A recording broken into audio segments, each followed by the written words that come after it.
order to get to Antarctica, first we had to take a treacherous trip across the Drake Passage from the southernmost tip of South America to the tip of the western Antarctic Peninsula.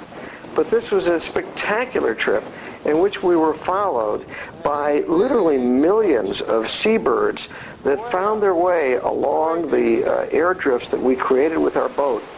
And we were constantly hounded by beautiful albatross like this that always took an easy ride all along the wind drift that we were creating with our boat, looking for food.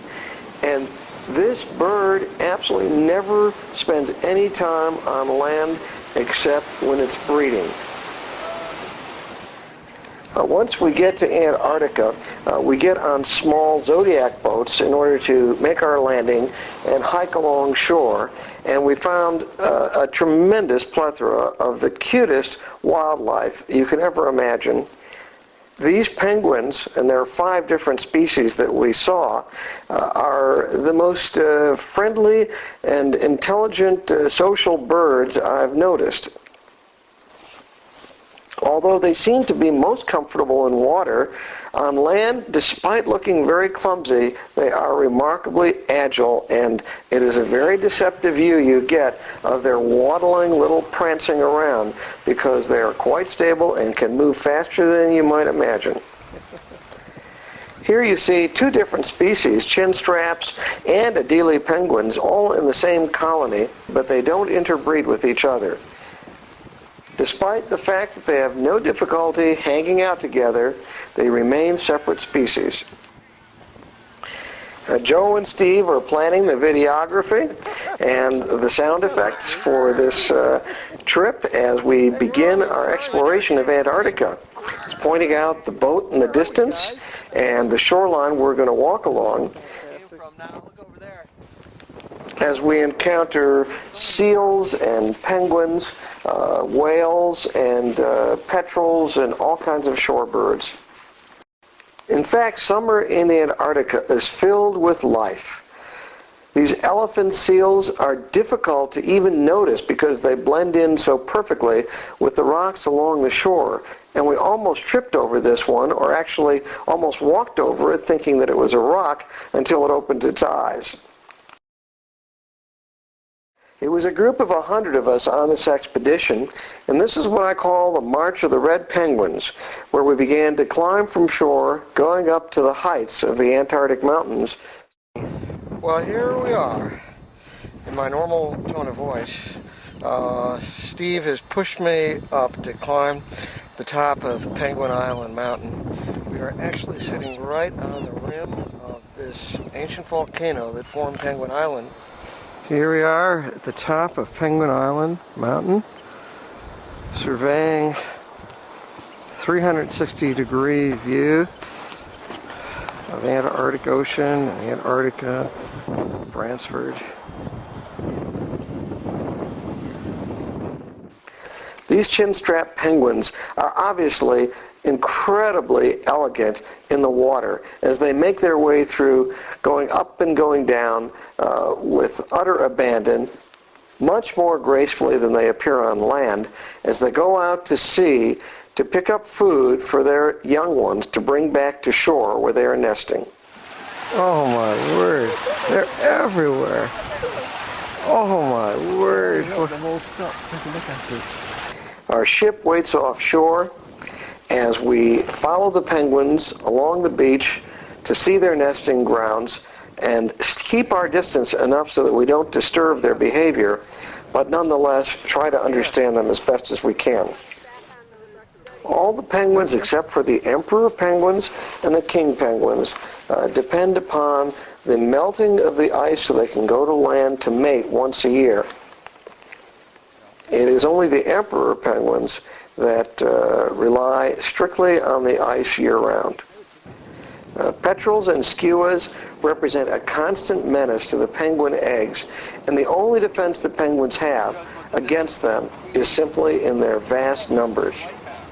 We delicately take our zodiacs in some of the rough waters, interweaving between icebergs, and there we come across seals that are resting in the so-called heat of the day so that they can relax actually on the ice before going back to look for food in the water. We get as close to the icebergs as can safely be performed with our rubber rafts and do a cruise to try to comprehend the incredible variety of beautiful white and blue and black that represents the magnificently designed color scheme of Antarctica. The water is cold and the wind is rough, the seas are rough, and this just adds more to the eerie sense of beauty with the blue and the black and the white that just overwhelms your senses. Gazing on this beauty gives us a kind of an understanding of the aesthetic mystery of what really is beauty. Does beauty have to be designed by a conscious entity, such as God, or does it just result from random sculpting of wind and ice and cold and water and rock to create this spectacle that we're surrounded by? On this windswept, rocky mountain rookery, the penguins are very busy hopping from rock to rock and going back into the water to get more food for their young. They hesitate a bit to make sure that there are no predators around, and then they dive. And they are at their most comfortable when they're in that water, as long as there are no leopard seals around to attack. It's the ever-present fear of leopard seals that makes them so cautious about diving in, and once one of them dives in, then the others all follow suit. Here you see I got dressed in my special expedition outfit, white tie and tails. Note that that's more of a penguin look than the standard tuxedo. And I more or less became the boss of the penguins, the leader, the giant among the penguins, and wandered among them freely as their imaginary leader. This ice shelf was in a rapid stage of receding, and indeed, 2 weeks later, there was no such ice shelf, and it was just all solid land. And they needed the solid land to lay their eggs. So they were actually looking forward to the melting of the ice shelf, so they wouldn't have to make the long, arduous journey on the ice to get back to their rookeries on the mountaintop in order to feed their young. The water here is actually 28 degrees Fahrenheit, so cold that you would lose all consciousness in about 2 minutes and certainly be dead in 3 or 4 minutes and have to be fished out.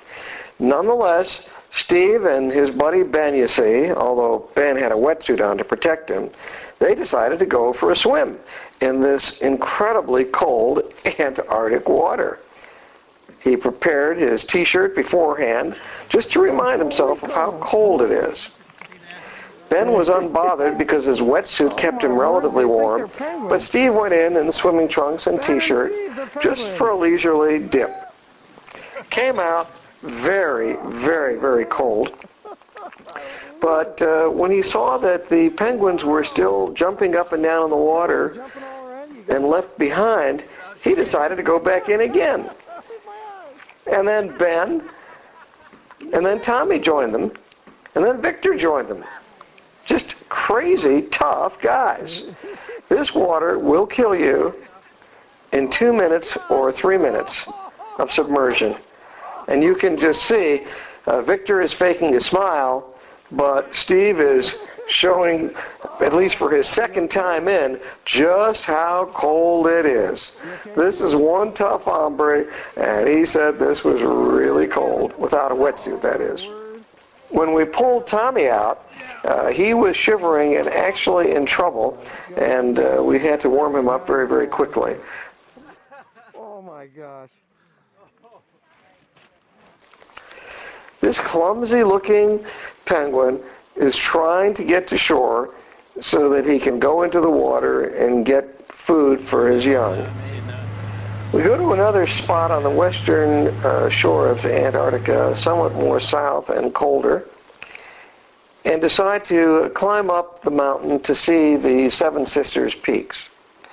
This is as surrealistic a scene of mountain and ice and snow and water that I can ever recall. and we took family portraits there together. Scanning this incredible sight where all of the expedition crew came up and relaxed and almost felt like picnicking. It was so idyllically beautiful and sunny. Made us just in awe of our surroundings.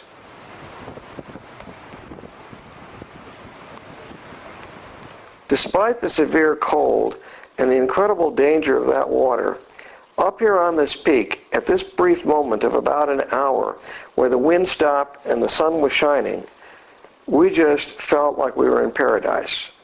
It didn't take long, however, for the weather to turn bad, and then we hurried down as quickly as we could. This is a blue-eyed shag, or a cormorant, that does its nesting and rears its young during the summer season exclusively in Antarctica. It's remarkable that these shags have the same coloring and can almost be mistaken for the penguins that inhabit the same rookery with them. Clearly, they are very different birds. The penguins can't fly and go into the water to get food for their young, and these cormorants sit on the nest and then fly away to get food for their young. So here's a beautiful blue-eyed cormorant shag, and you can see that he's hopping around, deciding where to go, flying back to the nest then to provide food for the young. And right next to him, on the right, is a penguin that can't fly at all and is sitting on a nest of his egg. Both the males and the females help equally in both the nesting and the rearing of the young and the hatching of the eggs. Here is a very, very gallant male penguin bringing a special offering to his female companion just as a sign of affection. Meanwhile, the mama and papa cormorant are kissing each other and sharing food with the little baby that's in the nest before that baby chick has a chance to really leave.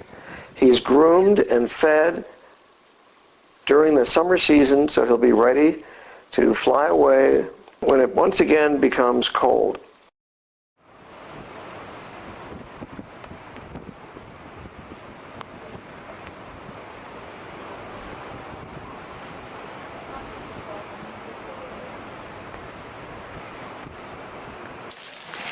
Here at Brown's Bluff, I'm taking a walk with my penguin subjects, and they decide at first to run into the water, and there's a skua that's trying to feed on some of the eggs, and he is frightened off just by the numbers of the penguins, because otherwise he has nothing to be afraid of. And once they feel it's safe, then they begin to enter the water en masse to go out and get krill to bring back to feed to the hatching chicks.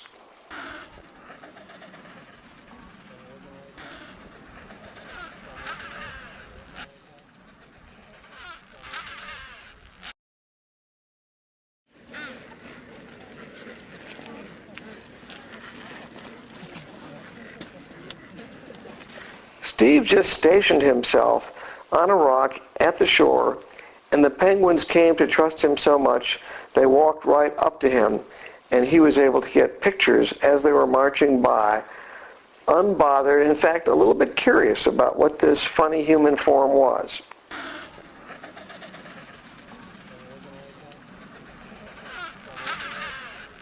Notice that they look like they're wearing white tie and tails. They don't look like a regular tuxedo, but rather like white tie and tails. And across this beach, amassed with huge numbers of them, I, with my white tie and tails, was a towering leader.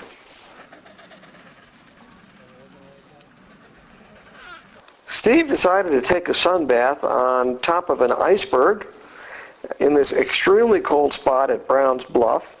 And eventually, after he felt that he had enough of the sun's tanning rays and the temperature was quite cold, our daredevil then decided to put his clothes back on. But not until he had posed nude on top of an iceberg in the coldest area of Antarctica. The hatched chicks are extremely precious to their penguin parents, And it is indeed sad that some of the eggs have not hatched, and the parents sit on them hoping they will hatch, but realizing in a very sad, forlorn way that they've lost their chance this summer to bear offspring. This is an egg that they're trying to hatch, but it's too late, and we're sure that this chick will not survive.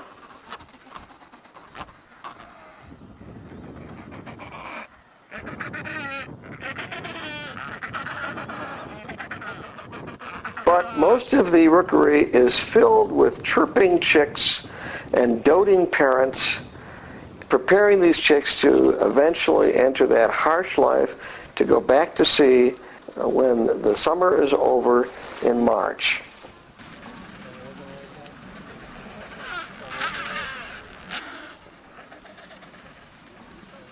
We take a climb up this mountain in order to ski down, but since we didn't bring skis, we just ski down on our rear ends.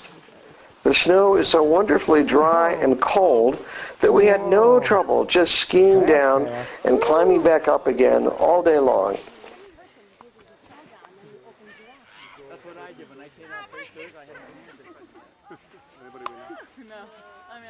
Here comes Joan, sliding down and screaming all the way. After a long, arduous climb to the top, it almost seems to brief the ride down. Way to go, Joan!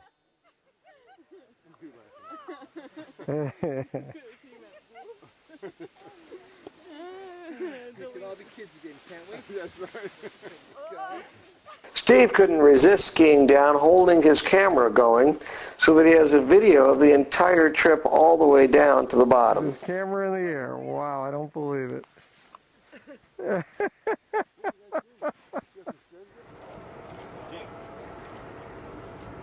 Penguins are diving for food,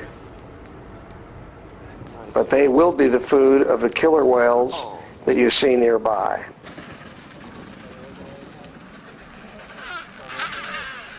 The spectacle of the penguins on the top of the mountain in these incredible rookeries, going out to sea to get food and then coming back in single file, their protection only in numbers, just makes us ever present that this cold, beautiful, blue, white, black Antarctica picture is teeming with wildlife, more wildlife than you'll see in Africa or Alaska or Patagonia or any of the spectacular, warmer, more pleasant climates.